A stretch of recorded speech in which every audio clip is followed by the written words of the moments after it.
I married the nice guy, and he married the good girl. And 20 years later, we're 5 months separated, working through some of the hardest parts of marriage. I married the nice guy, the guy who made me laugh. I married the guy who was stable, who didn't yell. I married the guy who wasn't afraid to get down on the floor and play with kids. I married the guy who laughed really loudly, who didn't seem to care if anybody was watching.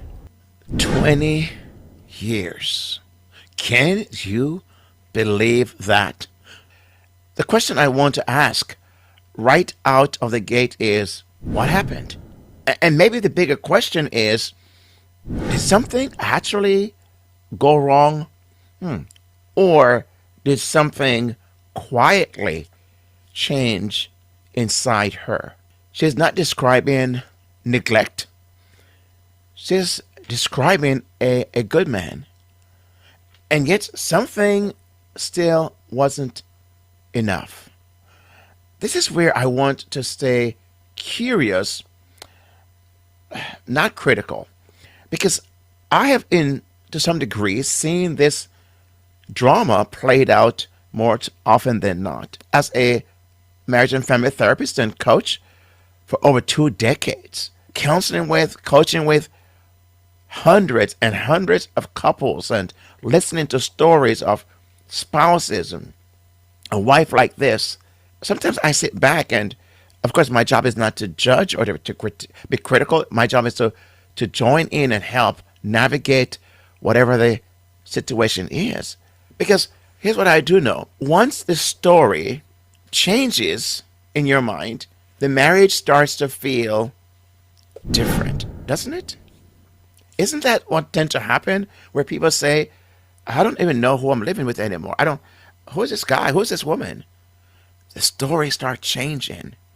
And we start telling ourselves story. I have been married for 40 years. So I do have a track record in my own life, because I can tell you to some degree that I look back and some of the stories that I had in my own marriage were not good because of seasons we were in.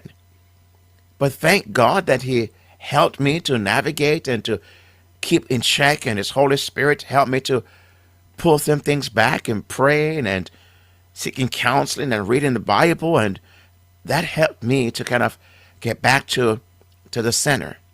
Because, as I said, once the story changes, the marriage starts feeling different, even if nothing on the outside has changed.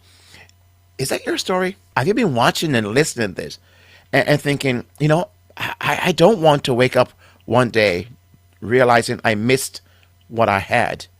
Well, there are ways to at least minimize or avoid that. And this is what I want to suggest. I've created for you a free guide. It's called 7 Simple Conversations to Rebuild Closeness. And if you're interested in that, you can get that at buildyourhappiermarriage.com/closeness.